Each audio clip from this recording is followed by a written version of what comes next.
Throughout the semester, we've been talking a lot about primary sources and seeking out those primary sources to try and get across what was happening at the time and to truly understand what was happening at the time period and the experiences of those who lived the event. Today, I'm going to tell you about my experiences during the events of 9/11. So I'm going to share with you my primary source experience on September 11th, 2001. If you ask your parents or you ask family members who are of a certain age who may have lived through the events of 9/11, each person's experience will be slightly different. I encourage you to seek out your family members who lived through 9/11 and ask them what their lived experience was. So I'm going to share with you what happened to me the day of 9/11. So September 11th was the first day of school for me.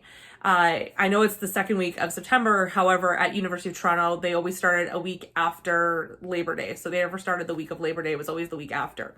And I remember it being a Tuesday. So I'd gotten up early to go to school, and early being 9 a.m. So I was watching a TV show called Regis and Kelly. Now, today the show I think is called Kelly and Ryan, or Ryan and Kelly. But I'll put a little picture of what, who Regis and Kelly are. And so I was watching this, and when you watch Regis and Kelly, or when you would watch Regis and Kelly, they would have like an opening banter between the two people. So Regis and Kelly would kind of talk to each other about what was going on in their lives. Kelly would talk about her family, Regis would talk about his wife, things like that.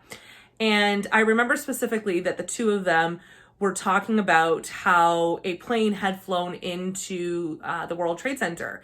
And so the World Trade Center, I was very familiar with what it was. It was, if you watch any episode of Friends, you can actually see it in the opening sequences of the TV show. It was these two towers that were in downtown New York City.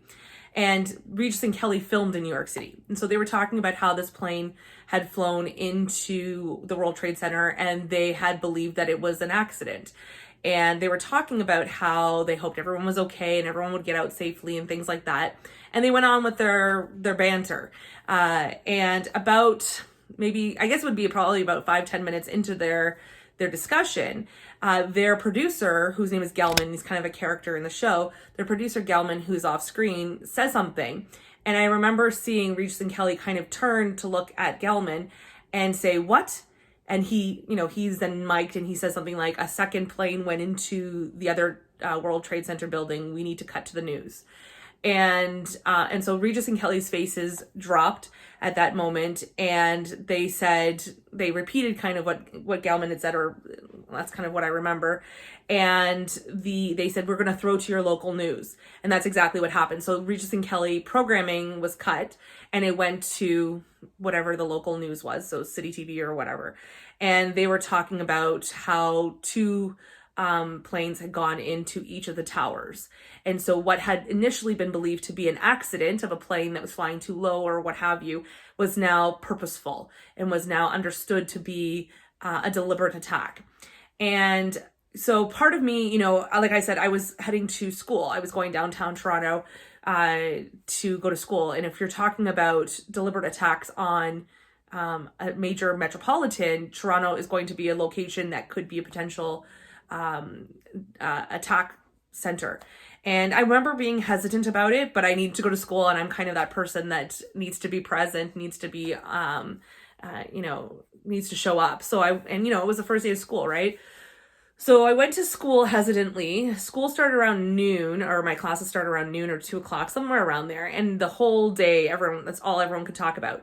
By the time I had gotten to school, it was known that there was another plane that went into the Pentagon, and that a fourth plane that had crashed in Pennsylvania. And so it was like, what's going to happen next? And there was this kind of underlying tension throughout the course of the day, or the remainder of the day anyways. And I remember coming to my one class and the professor saying, normally I would have you, this class would go on for 2 hours or whatever the length of the class was, but I'm going to let you guys go because I know none of you are in the mindset to learn today. and he dismissed us. And I came out, and this was at a building called Sid Smith. So I'll put a picture of what Sid Smith looks like.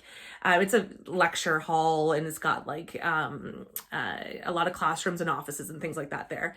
And I remember I came out on the second floor for my class, and at Sid Smith, it has this big kind of atrium or foyer. So think about like our school, where you have the main foyer, and then you have the staircase that comes up, and then it goes to two different sides. It's kind of like that, except I don't think there was stairs. I don't remember offhand, but there was definitely a balcony that you could walk across that would overlook the main foyer that was down below. And there was like a Starbucks and things like that. And there was a television that didn't have any sound to it, but it played CP24. And so I walked out onto this balcony area, kind of a bridge or a mezzanine. So I walked out onto that area, and the whole floor of Sid Smith, like that lower floor of the foyer, was just crowded with people. They were just all sitting on the floor, looking up at this television that was up on the wall playing CP24. And you could hear a pin drop. It was just complete silence from what probably was like 100, 150 people just sitting on the floor of Sid Smith. And one of the offices had an extension cord out, and they brought a large radio or speaker, and they were playing the news, like CFRB or something like that. So it was like a talk radio station, and the news was recapping what was happening. And so while this television is showing, soundless footage, you also have the radio that's kind of taking up the noise and are taking up the sound in the area. And it was just, I remember standing there for a moment and being, kind of taken aback by it. It seemed surreal almost that you have 150 20-somethings sitting in this bustling, or what's normally a bustling location, just complete silence, just sitting on the floor and looking up at this TV screen. And it's kind of stuck with me ever since. For me, it felt like this had got like that the airspace had been closed for a week. I come to find out it wasn't a week; it was only a couple of days. But nonetheless, this was unprecedented for the time. To know that so many things had been attacked, where the next attack was going to be. It was really a scary time for a lot of us. So going downtown, is that something that you should be worried about? And so it was a time period where, there was a lot of hesitancy. And from that point forward, air travel, crossing the border, things like this all became very different realities for people, different way of life that we were expected to now lead. And that all kind of changed on September 11th, 2001. For you guys, you were born in a post 9/11 world. But a lot of the things that you consider to be normal, that you consider to be, everyday life, were actually brought on or instigated by the events of 9/11. So once again, I encourage you to ask your parents, ask your family members about their experiences on 9/11, and see what they have to say and what stories they have to share with you.